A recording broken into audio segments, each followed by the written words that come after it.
Welcome to the second HPC once again. We'll take opening remark this morning before we have the second keynote address for this workshop.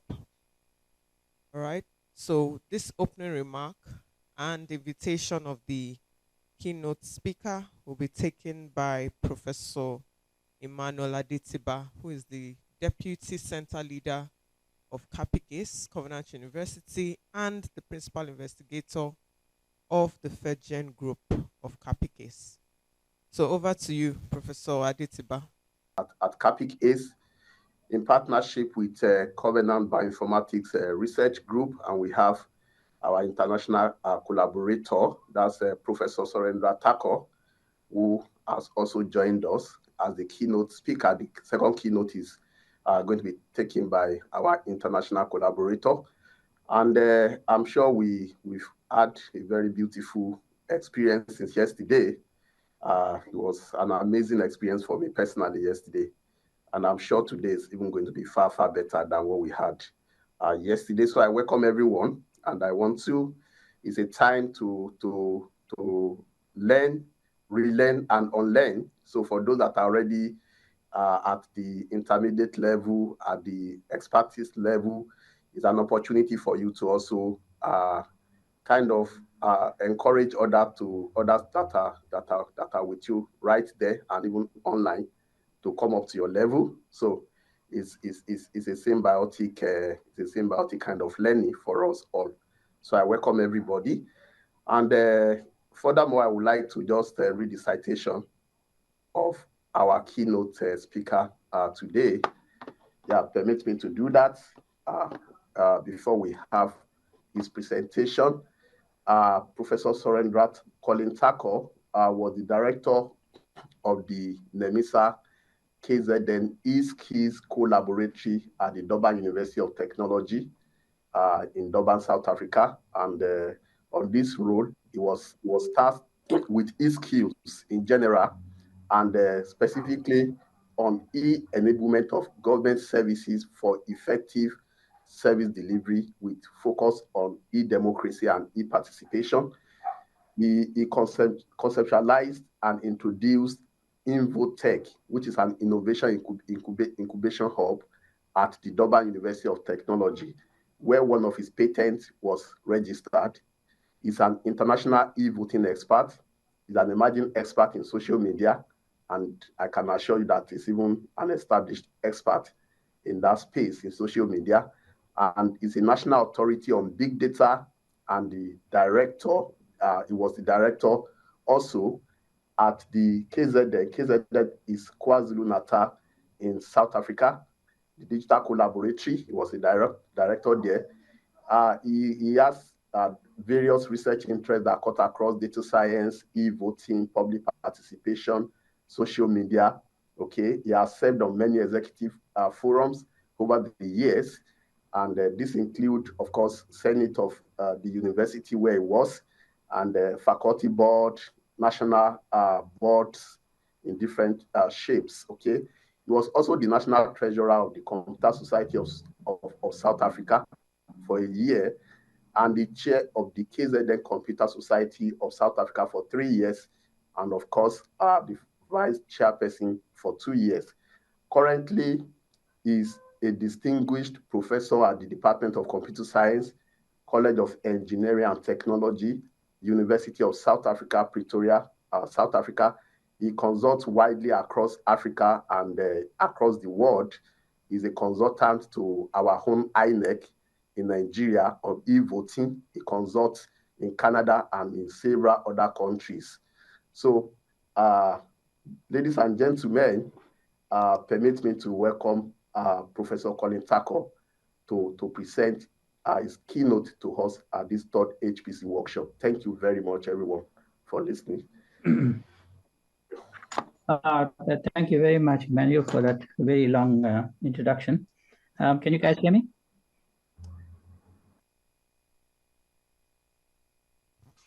Yes, we can. Can you folks hear me? Yes, we can. Okay, all right. Thank you very much. Yeah, well, thank you very much. Apologies about the slight delay. I've also had some challenges. I've been away for 4 days in a breakaway session in a remote part of the country, and for 3 of the 4 days we had no internet. It was very, very interesting to try to do a strategy session where everybody had to focus and concentrate because there was nothing to distract them. And it also, I could do my breakfast or at my homework or at my speech, but it gave me a good chance to reconceptualize about how we're going to talk today. So what I want to say is that when I told my university that I'm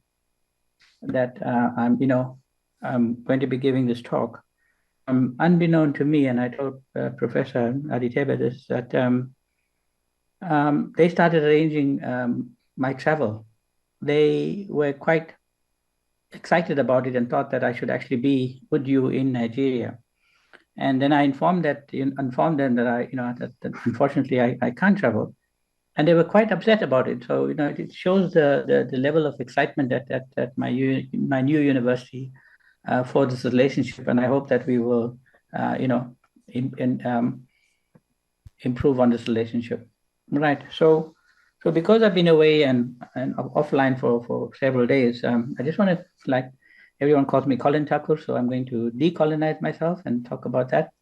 And those of you that know me know that I usually take a counterintuitive route to looking at things. And high performance computing requires a lot of technical skills, a lot of algorithmic skills, a lot of engineering skills, and now latterly a lot of AI skills. And I found this some way, that HPC is now becoming a high performance crime possibility. Of course, you guys know what it is. So let's just look at this. In my last talk to your group, I asked this question, and I left it at that, and then we discussed it later on. I thought we should visit this one for a very, very important reason, which we will come to. Just a few months ago, 2 months ago, in fact, the very week that I spoke to some of you, I don't know how many of you were at the talk. Hello, Prof. Can you please show your video? The participants want to see your handsome face also. Oh, that will have to do that. I'll have to do that. Yeah, good. Okay. I'll have to do that. Yeah, good. So guys, I generally don't show my face when I do these talks because my wife says I have a face for radio, so I don't want to show it anyway. So back to this one. So in 1 week, there was a $400 million investment in the country, and of course the funny thing is no one asked why now, why so much money, why three large companies in the world were suddenly almost simultaneously making this announcement. Was it synchronized? Was it coordinated? Did they react because the other reacted? I'd like you to think about that, and we'll discuss that later. And if you have a reason, maybe you can just post it in the chat line. Okay. Right. So I'm just going to start at the most boring thing, 101, and information systems. Information data is all about confidentiality, integrity, and availability. And whichever way you look at it, no matter how you scale stuff or how you hyperscale stuff, it always boils down to that. So the question is, when you have or blessed with the kind of equipment that you have, you will know, even as a technical person, you try one and you compromise the other two. So I'm not going to preach on that. I just put it in there because it had to be there. And we know about the common HPC threats. And some people use the term insider threat, which is a kind of dark thing, But I don't think that HPC has some insider kind of threats, which we will discuss later. But I think it's more negligence, especially given people stay away from deeply technical things because, well, they have other things to do. They can go and try to be naughty somewhere else. So is that so we'll discuss that later. And then malware and ransomware, people who target HPC nodes with either malware or ransomware, regrettably, the smaller HPC setups will become bigger targets. And I'll tell you why. Because the smaller targets are used as testing grounds by these teams of cybersecurity hackers who go to small sites, and sometimes they just hack it and they don't do any damage whatsoever. They just get in, see that they can get in, and they wipe the trace and they get out. And they use that as training ground to go and attack the really, really big servers. So be very, very wary and careful of thinking that you may not have been attacked. You may have been attacked already, but people have only used it as a training ground. And of course, they use a similar method for man-in-the-middle attacks and the other types of attacks, okay? Right, so laziness is that one, and then this one here speaks to, the hackers have no conscience, they follow money, and as you start loading valuable payloads of data, then the business proposition of them to hack you grows. So, in terms of the risk, the connectivity, the node speeds makes it very, very difficult, of course. So now you need to use AI techniques. And of course, when you have a GAN type system, training it simply reinforces the defender, and then the attacker gets even stronger, and so on and so on. So it is a dog chasing its tail, but regrettably, that's the only way we can do it right now. And then the other business case for this type of activity, folks, is that it's the size of the data sets that are becoming larger and larger and larger, and especially data lakes. Large companies have huge data lakes, and we have $1 billion company that's been hacked through not through the central systems, but through the data lakes. So the data that you create and that you curate and that you create and that you compute with is a massive privilege to you, but it also comes with a burden, and you only need one breach, one attack, one public breach or attack, and then that will ruin your entire reputation as a research center, as a developing center. So unfortunately, there's a huge burden on you to do this, right? So the weak link principle, right? And they always look for the weakest link, right? And in the case of that insurance company that was hacked, they attacked the email data lake, and they picked up information from there, and then they used that to try to break into some accounts. But because the company changed email passwords, they weren't able to further infiltrate the system. So they say. Okay. So with shared resources, it requires multiple levels of control. And even with a small research group, different people have different roles and responsibilities. Sometimes it'll be good to enact those roles and responsibilities as you grow systemically, so that you get used to your role, and that you don't have too much privileges in the beginning and then suddenly think that your privileges are being taken away, when in fact the reduction in your privileges is concomitant with your role. So rather fix it from the beginning, so that you don't raise and diminish expectations and appear to be insulting people or diminishing their capacity. And it's boring, but it needs to be done. Okay. So some people, when you try to stop them from doing things, there is this notion of internal collusion. And again, collusion is not an entirely dark, negative term. It's just people do things because the boss says you can't do it, So it's a dare type of thing, of course. And once you start with the dare, then it gets systematically worse and worse, right? So you need to start looking at your data and demonstrate that the work that you do, that you treat the privilege and the burden well by firstly having secure system, and secondly anonymizing data sets, etc. Okay. By the way, when I talk about internal collusion and the Sun Microsystem at Joy, they both were very, very naughty. I mean, they used to go at 12 p.m. to 6 a.m. in the morning to go and use the computer system, because that was the only time they had unfettered access to maintain cycle time. And the story goes that both of the family were wealthy. They were high or upper middle class people, so they didn't need money. What they didn't have was computer time. So they were stealing, they were using the term that they call steal time to benefit their work. So when people collude internally, you need to look at it carefully before you start, throwing the book at them. So we know the notion of software stacks. We know the combinatorial possibilities that comes in terms of number of nodes that you have. So, and you know that every time you load a patch, you are increasing the risk, even though the patch is there to reduce the risk. So you need to be careful about not only rolling forward with a patch, but also rolling backward and documenting the system as carefully as possible. Because if you delegate it to that one person and that one person is not there for whatever reason, you need your rollback system. So these are all boring things. I know that, right? So, and you saying that you are the only, you're only a researcher. I only use HPC. What is this guy going on and on? Well, your research is going to come to a grinding halt if you don't follow these things here. So, be careful what you ask for. And if you delegate out of, respect for the other person, understand that there's consequences if that person doesn't do their work, and it must be documented. All right. So these are the types of tolerance versus overload. And then, remember we got that CAI, confidentiality, integrity, availability nonsense.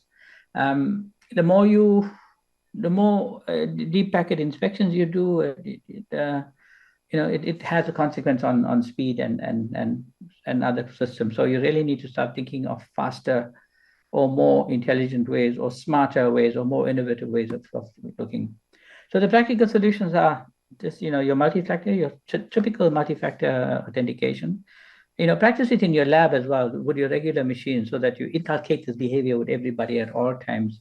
Patches are not there to be done when you have time. Patches are there to be done immediately. So make sure that those things become mission critical. Monitor for unusual activities all the time. And when you look at monitoring unusual activities, you can also look at the CPU use time because, or the GPU use time, as you would say, where you'd find that some of your quieter workers are working all hours of the day or night, and it's something to respect them and notice them, but they don't want to be noticed. But I'm just saying that monitoring does not mean that it's a gray or a dark area. It could be a white area as well, which recognizes the people that are doing, who are evening the load on your systems. So a restriction system we spoke about. I say treat your data like a cadaver that you look at it, you document it. You do something with it, you document it, and you make sure that you have unlike a cadaver, you can have a master copy of it as untouched, so that you can always revert back to the previous system that you had. And these are the types of practical solutions that you have, right? So you can use your data science techniques or any other ones. Now, the thing is, the one interesting thing about Africa, it went from darkness to bypassing literally bypassing the desktop to more or less the laptop. But of course, it is the mobile and cloud services that are there right now. And we know that the data is the biggest thing that we do. I'm not going to talk about this slide. You can watch it later. And then the issue about data and the thing that we've lost, due to colonization, we lost all our minerals. We lost all our access to all of the resources and wealth that we had. And now we have this new thing, this data, and we really, really need to start pushing back and look at our digital sovereignty in terms of that, and what is the impact of digital sovereignty on our national data interests, and is cloud going to take it away, or what is the value of cloud? And even with HPC systems, how do we protect our data sovereignty, and how do we protect our data integrity, and how do we ensure that our data is not just given away or shared freely without any consequence to that? We know what's going on with Google and Facebook and people like that who give us free or supposedly free access to their platforms. Of course, they monetize us. They monitor every single bit of us. They micro-profile us, and they use that for ultimately grooming us to purchase things and do things that we don't even know. We one day Google something for a fridge, and the next 10 weeks we're getting fridge advertisements in every platform, and we don't sometimes connect the two, and it just shows the level of digital surveillance that we're going under. So digital sovereignty is going to increase the demand for localized secure data centers, and these can, so these are almost non-cloud based, where the data will be done, but or more of a hybrid type one. So this provides a huge opportunity for the FedGen work that you are doing, because you are actually creating a proof of concept pilot one, in the partnership with 3 countries, and hopefully with South Africa now being the 4th. What's going to happen is that you now have 4 of the 54 countries that have these nodes, so that when you start having to localize data analysis and exponential computing, it can be done in situ, in the cyberspace, in the physical landscape of the country that it goes through. And where does that come from? Well, it also comes from the financial the laws that are changing internationally, that says that the information of a person who transacts with financial institutions, the data must reside in the geographic country. Listen, the geographic country of where the money, the transaction, or where the person lives.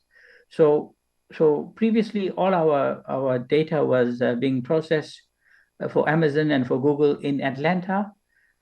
So you didn't know this, but it was always there, or some of you knew that.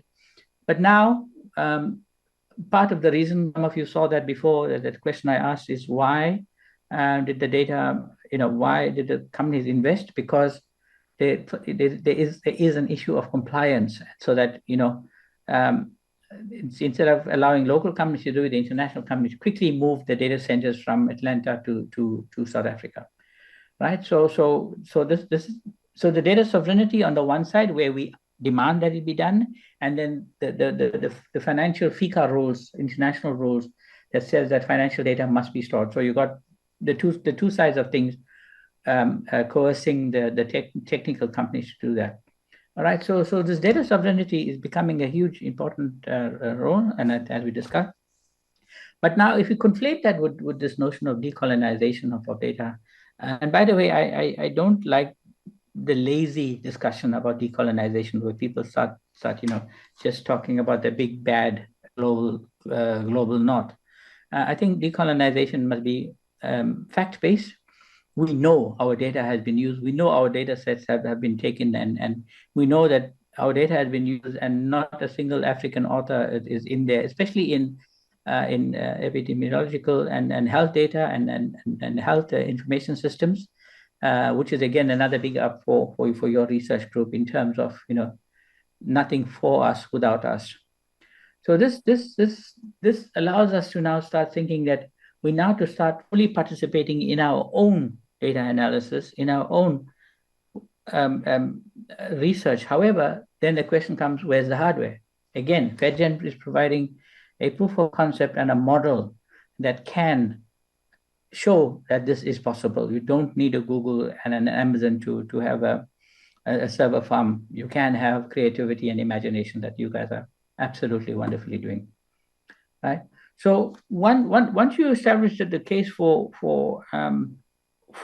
a high performance system and a cluster, and you have some ground rules for that, and you recognize the data is ours and not theirs, whoever there is, then the next question is, what happens with the data? I mean, why would you want to commercialize it? I hear 10 of you now and they're saying, but I'm a researcher.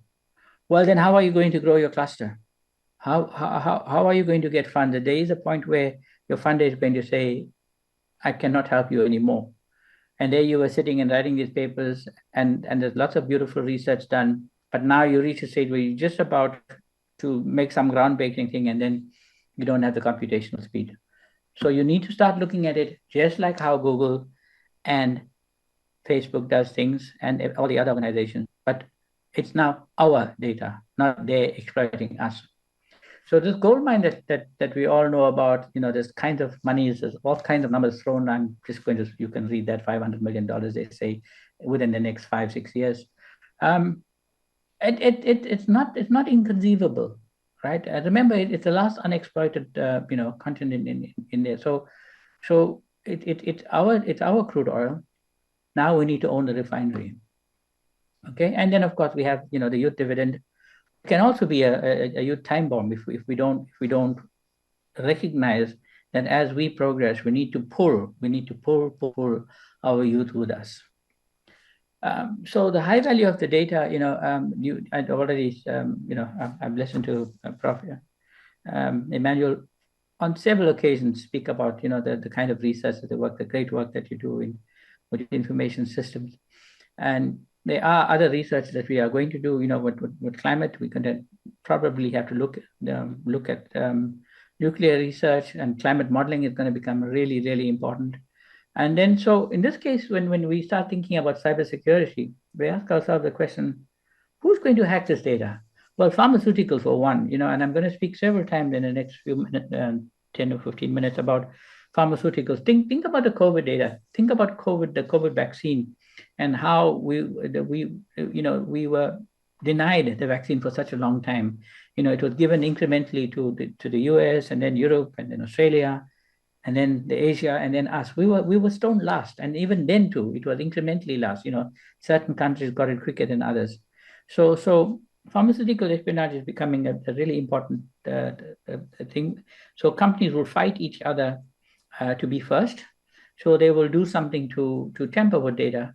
I'm not saying they will. I'm saying that people in there who are conflated or conflicted may want to do this because they've been spending the last 30 years working on something, and there's somebody down the road, who figured out a quicker way of getting to the drug. So remember, hacking is never just about money. It's also about a cause. The cause could be jealousy. The cause could be religion. The cause could be political. The cause could be just a dare. So never ever spend time or too much time on asking why. Just assume that it can be done. Okay, so, and because you are working with big data, you can see that it makes you a prime, a candidate for espionage. And a lazy hacker could wait for your result and hack the results only, right? So remember, your results will leave the protected high performance cluster, and then it'll be emailed to 5 or 10 people, and there you go. Your data is now sitting in the public cloud.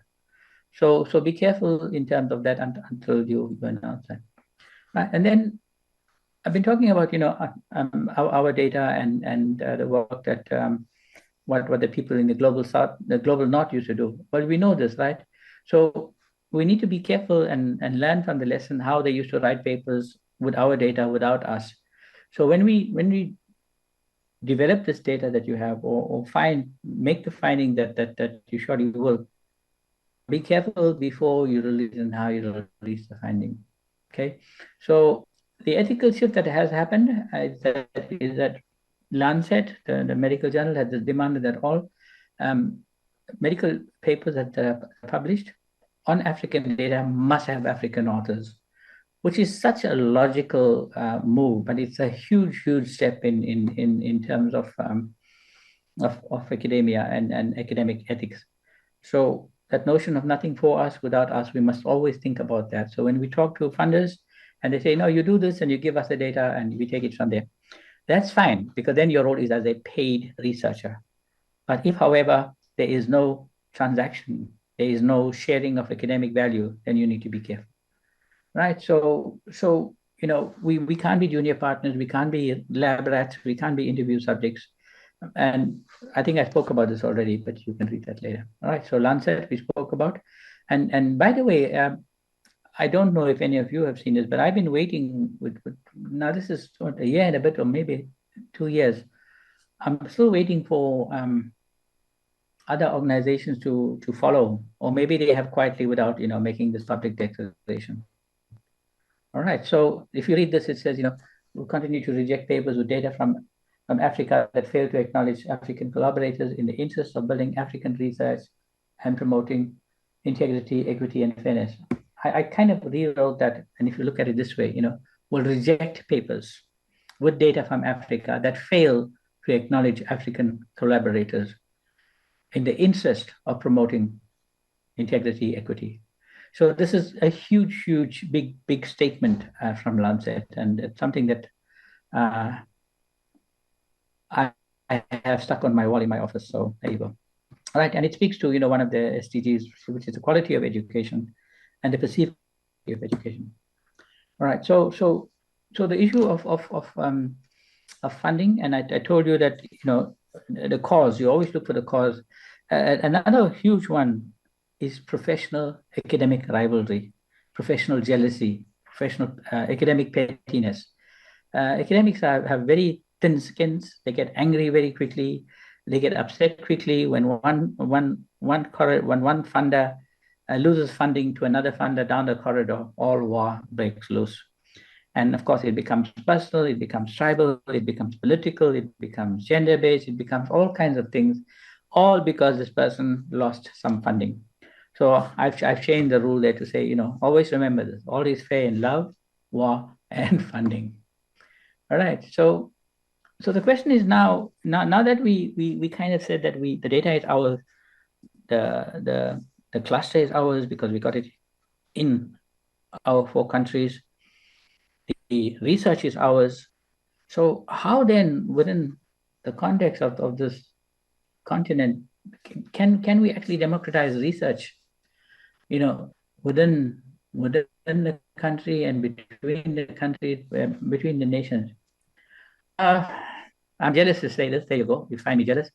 This man has already proved that, right? And I tell you what, remember I said all is fair in love, war, and funding, and you find that always true that the moment there's funding, you find all the cats coming together to talk and the moment the funding goes to 3 of the 20 people, you'll only have 3 people left in the funding project.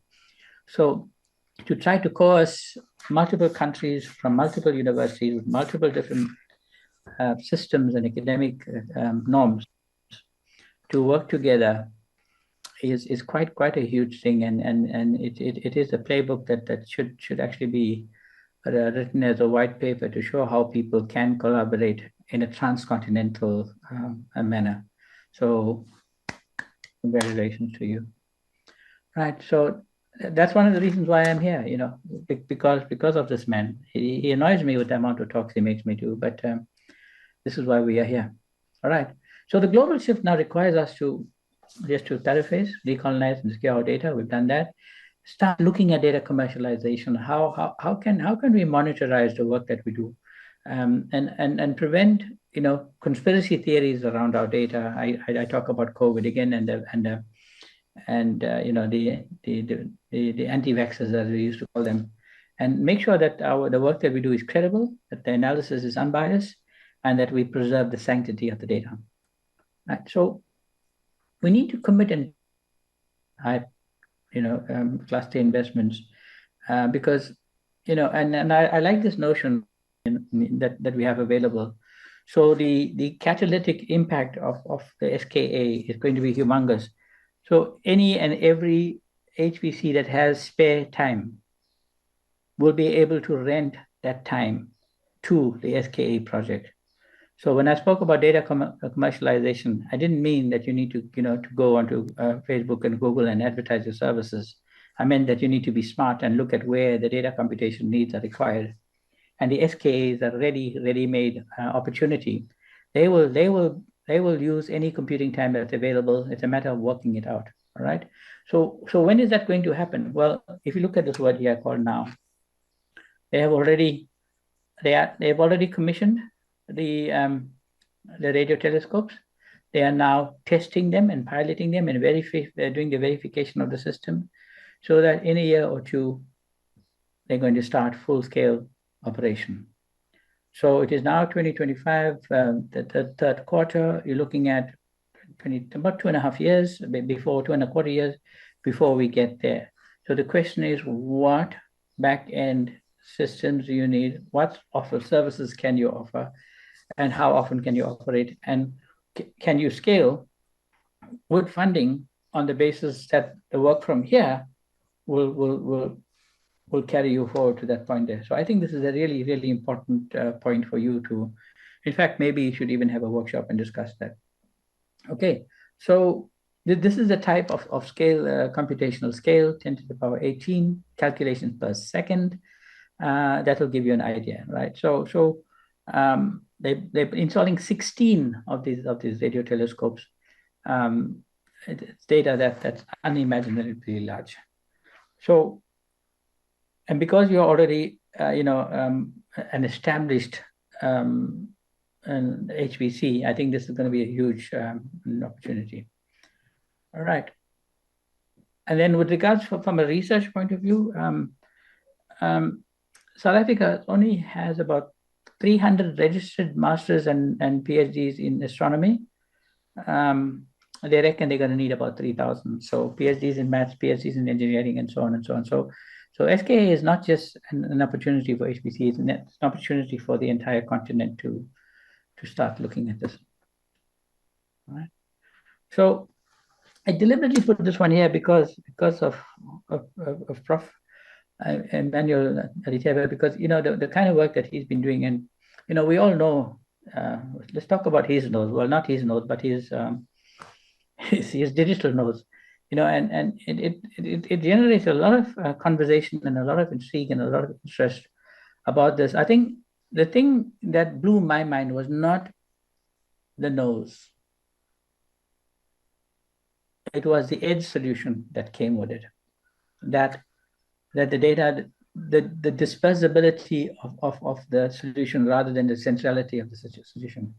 But then the edge solution that also sent back data to two server farms for firstly storage and secondly for some kind of computational analysis. That to me is really, really exciting. So that got me thinking in terms of, what research. Right? I know you think that this is not about cybersecurity, but I just had to speak about this. One of the things about being a professor is you can talk about anything at any time. So apologies if you don't see this useful. But the thing is, from that nose, when I was sitting in the bush, literally, I was thinking about it, and I said, and somebody was showing me the new watch, and it was a lovely wearable watch, and and they showed that they were ill and they didn't know they were ill, and the watch helped them. I said, wonderful. So wearables. And I remember Prof. Aditya was one of Prof. Aditya's students, just colleague actually finished a PhD with wearable tech in Durban. And then of course I did a bit of checking, and now we're talking about wearables and wearables in terms of human data and data that's available. Now, the issue with all of this data is that we now reach a stage where we can hyper personalize data, and imagine if we could own our own data going forward, and we think of how we can collect continental-wide, population-wide data, behavioral data. It's already there, right? Many of it is already being harvested by the telcos, but they're not doing anything useful with it. So what if we can start aggregating this type of information, and it can help us to anticipate epidemics, which of course in turn will help us to prevent pandemics. So it's a big question and a big open area that I'm just throwing in the air. So the mobile provides that edge solution, and the communication sensors within that thing provides us with the ability to collect types of data. Prof. Digital nose would be one of those things that can collect the data, and this data can be sent to some central location for public good, to discover whether people are behaving in a peculiar way in a particular area through the sensors, to know that maybe there's some nerve gas or something that's been released in there, so you could do that. So this is the type of thing that I'm imagining that's going to happen, I don't think that the rest of the world is going to do it for Africa. We need to start looking at it for ourselves, maybe at a campus level, maybe at a dormitory level, maybe at a office park level, and then maybe at a city level. But we need to start. So this is the type of thing that we should be looking at. All right. Of course, the danger of collecting all this data is we can now hack an individual, or we can hack population health. I think public good overrides this type of criteria. But again, when we build something, we need to build the security from the ground up. Right. So, this notion of, the hackers, you know the three types, and the kind of work that they're going to do. The counterexample or the narrative that we must try to mitigate is the narrative around AIDS, the narrative around Ebola, and the narrative around COVID. And an unspoken or not often spoken, in fact, it's not often spoken, truth is that AIDS may have started in Africa, but if you go and read about it and you find the probable cause of AIDS or the origin of AIDS, it had an element of Western folks' involvement. And that is not spoken about often. We are just treated as the people that invented this thing or created this particular illness. So we need to be sure that when we have the thing that remember I said that we own the data and the data must talk and the data must be held with the sensitivity that it demands, all right?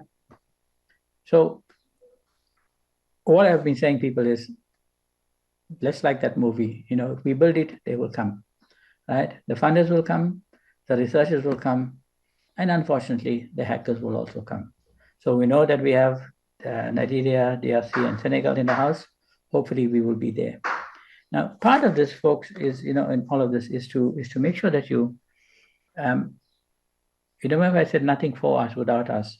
So you need to evangelize your work, evangelize what you are doing, and evangelize why you are doing it. What is the public benefit? What is the public good of what you do? You see, Matthew's law says that those who have shall be given more. And but when people are starving, they can't need your processing power. So you need to show them that HPC is for public good. So I want you to remember that and conflate this about you. I know you're great researchers. I know that that you're really drilling deep holes in terms of your mostly unidisciplinary research, which are great rabbit holes, and you're really finding really interesting things.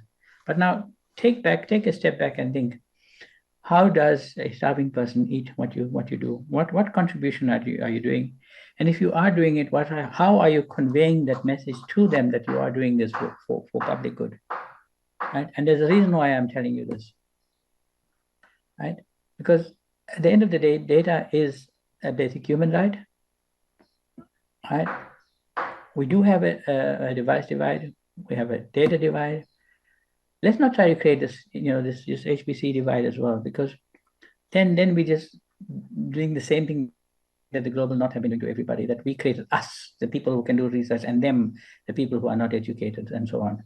So the reason I brought you to this narrative is here, in to try to bring closer to talk about cybersecurity, is the best cybersecurity is your team and you know your stuff. You are safe with each other, presumably. You're a well-funded team. But the best cybersecurity is between the ears of a fan who will see and appreciate the impact of your work. Why am I saying that? Well, because they might not hack you if you know that what you are doing is for public good, and that there's a consequential impact for that. They will still hack, but they may go to another target. So when you build this aura around your work, you are now saying that we are here for a different agenda and a different goal. And if you can see, and if you talk about the digital nose and things like that, you can see that the impact of this, or the possible impact. So people are going to support you and defend you. Okay, so be the change that you want to see, whether it's that you are working data-driven work or AI-driven thing, that when you market yourself, start using just not IEEE and ACM and all of the other conference journals.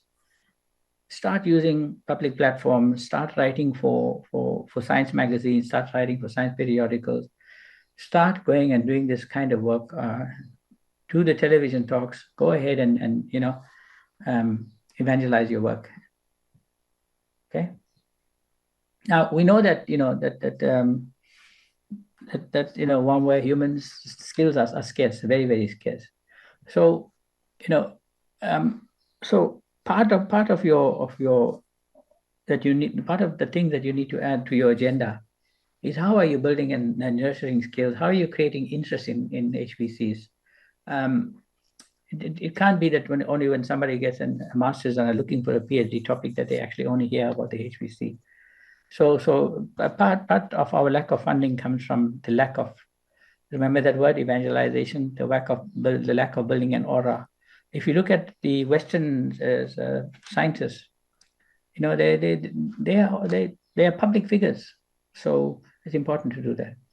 Okay, so in terms of the African high performance cluster cybersecurity context, we need regional collaboration to pool threat intelligence, because the threat that we will uncover will be probably very different from the rest of the world. As I told you, whether you like it or not, many of the hackers will use us as testing grounds for attacking bigger things.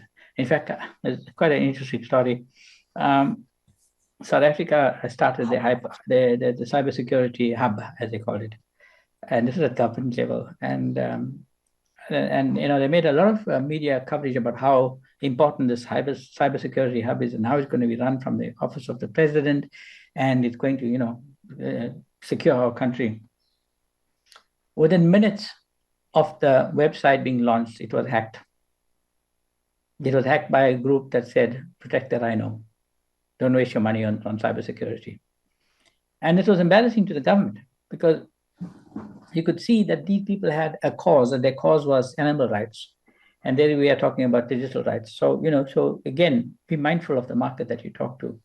So this is a slide on malware and cybersecurity. And the point that I was making was that,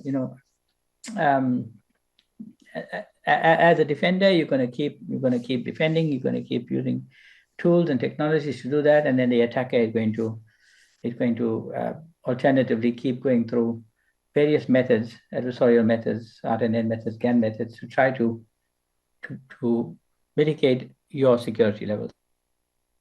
A cat and mouse game, a dog chasing his tail kind of game, but unfortunately, you got to do it, and it starts with 101. Make sure that your processes are systemic, make sure that your processes are systematic, make sure that everybody follows all the rules, even Professor Haditebe, everybody must have their own email login. It's not a place to go visiting at. And once you start in the beginning, making sure that it doesn't become a museum where people can walk through and look at things. Of course, it's going to be a high-performance museum.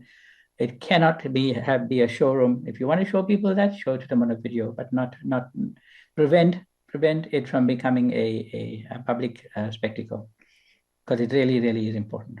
So these are the types of activities that we can go through, right? And you, as we said previously, train on threats, and then train on new threats, and train on intelligence that you get from the community of practice that you form.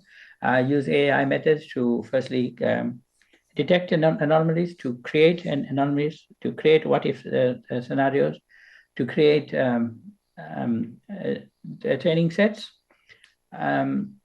And of course, we use injections with data poisoning to see how you can impact the integrity of the system. Right? Some scary scenarios. And again, the word scary, I didn't want to use this word yet. So I was a victim of one of these things here. And I had several thousand computers in an operation that I was working. And most of the lab were not used most of the time. I mean, they only used during the day. So what the enterprising lab assistants did was they started doing mining at night, Bitcoin mining. I thought it was quite intuitive, but then they started trying to do it during the day, and it got in the way of the workday business. So your computational power is a huge opportunity to do crypto mining. So they're not stealing data; they're just stealing, CPU time, right, or steal time, as we call it, or now they call it crypto jacking. Now, there's two ways of looking at this. So one way is the guys who are doing it, they were enterprising. The other question is, should you not, as an HPC, start looking at currency mining? in order to subvent the operational costs. I know it was quite a lucrative operation when I was involved in this about 6 years ago. I know that China as a country is actually doing currency mining as a business, to earn revenue. Whether it's a viable business now or not, I don't know, but it's something to what consider. But remember that somebody is probably doing it in your lab already. Maybe not in the HPC center, but maybe in your computer labs. All right. So what is the issue with this mining? If Bitcoin mining was a country, it would be the 31st largest consumer of energy in the world by countries. I mean, this is incredible. And we're talking about the SDGs, about sustainability and green economy and all of that. And there you go. We have this thing called Bitcoin using 34% of the energy. And by the way, just to put something else in context, if you had to look at one search on ChatGPT 3.5, not 4, not 5 that came out last week, the amount of energy that one query on ChatGPT 3.5 uses 10 times the amount of energy as one search in the old Google. 10 times. That's an order of magnitude difference. So energy is another issue, and continuous energy is another issue, and cooling is another issue, and water is also a scarce resource. So you need to think about this. I read this in a novel a few weeks ago, and I thought I should put this here. That people are going to leverage things like radio telescopes and astronomy to smuggle data. To smuggle data, would you believe? Through this massive, petabytes of information and or as we call them, astronomical data transfers, to send data from one place to another. So somebody attacks a data lake of a huge organization, and now they want to, to offshore it somehow. They're going to use methods like this. I know it sounds like science fiction, but I'm fascinated by this. So I just put it in there for you too. So if any of you read anything on something like this, please let me know. Okay. So now a little bit of boring stuff. There's about 5 slides more, and then we'll stop. Right. So from a governance point of view, just know every single bit of hardware, every single data set, every single user, every single bit of software. It must be itemized. It must be inventoried. You must have it on a secure server. Know when it was installed. Know when the patch was done. Constantly identify your threat register. Have a register. As you discover new one, even this science fiction one that I told you about, put it there because it's possible or probable, and you can have a column that says, did it happen or not, or it's just in somebody's brain at this moment or somebody's mind. And the policy framework must be completely tailored. I remember the level of the user must be to the level of what they do or allowed to do. It slows things down. Policy slows things down always, but it's safe. And then the crypto mining one, I spoke about that, right? So people can be using the spare cycles for other reasons. It doesn't have to be. And then because crypto mining can use a lot of computational power in countries that have poor power, it can have some consequences. Again, not yet, but remember our power in Africa is still not great. It's getting better, but not great. Okay, and then access control, you guys know this. It's the same thing. Authentication, the minimal amount of privileges, not the maximum, the minimal amount of privileges. And then disable accounts on cyclically. Make sure that when people are not using it for a while, it's automatically disabled. When people resign or retire, or that the status changes and all of that boring stuff, right? So, okay, I spoke about that. Network security, as usual, the usual stuff. Segment work, segment groups, use firewalls, and make sure that the ports in the firewalls are appropriate. Use appropriate encryption techniques, and practice massive data governance. We spoke about that before, right? Your intrusion detection, you can use lightweight ones. If you think that the heavyweight ones will compromise your availability, you need something. So and you could also model it. You could have at some points in the day a lightweight intrusion detection, and at another point deep packet analysis, just so that and randomize the shifting between the two, so that way you don't have a predictable cycle, because otherwise a hacker would work out the cycle and go through when you're using a lightweight monitoring system. Right? And then do baseline behaviors. Again, baseline behaviors will profile a particular user or particular accounts or particular jobs. And then the moment the job becomes excessive or the user's behavior becomes erratic, it could be for medical reasons. It could be that they're having family problems. It could be that they are doing it for other reasons, and the other bit is of concern. So baseline behavior, and of course, always updating your baseline behavior longitudinally will be probably one of the nicest and easiest way of monitoring it. Unfortunately, of course, with cyber detection, it's normally after something happens that you would see the baseline behavior, but at least you know. Okay. Of course, the traditional syslogs, go and look at it for what we call tamper evident searching. Okay, just 3 slides more, guys. Sorry. So again, teach people how to do these things in sandbox. Show them how things go wrong, so that they understand that. And whitelist modules, graylist modules that you are loading, and only shift something from graylist to whitelist after it's been running for a while. But you can have trolls sitting there for a long time. All right, so the validation of your source, make sure that you're getting your stuff from accredited vendors, whatever that means. Firmware updates, these things must be done very, very carefully, and make sure that it's the appropriate people come in there who done the firmware loaded. And vendor trust, non-negotiable. If you have the slightest iota of a trust deficit with a vendor, find out why, find out how to resolve it, or move to another vendor. Right. So awareness and training, I don't need to tell you guys about this. But actually I do, because you keep forgetting. You recognize somebody for the depth and wealth of knowledge, but you forget that they are HPC novices, and they are the dangerous ones, and especially the senior ones. The more senior the person is, the more dangerous they are, because the more entitled sometimes they think they are, and therefore they can be a problem. Therefore, your governance rules must be non-negotiable to everybody. All right. Oh yes, and do practice drills. Practice failures and see what happens, rolling back with patches, etc. Right. So incident reporting is non-negotiable. Even simulated in the sandbox, simulate an incident, see how they write the incident, see how well documented it is, so that way you can. So when a proper incident reporting happens, you know that's fine. Okay. You must have review. Review it always. Always can be monthly, weekly, quarterly, whatever you decide. Okay, and then practice penetration testing.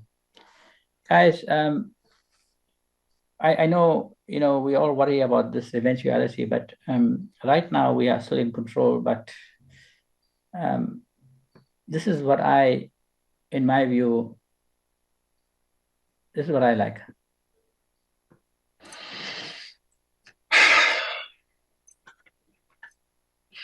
Look, this isn't easy to say, but we found a better way to analyze our marketing data.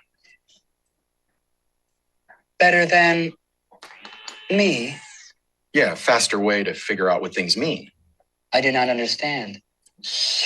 And that's why I'm letting you go. CMO? Yes?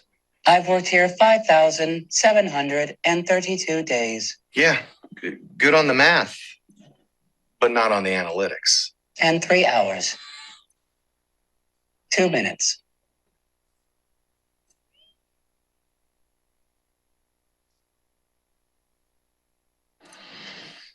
Okay. Thank you very much, guys.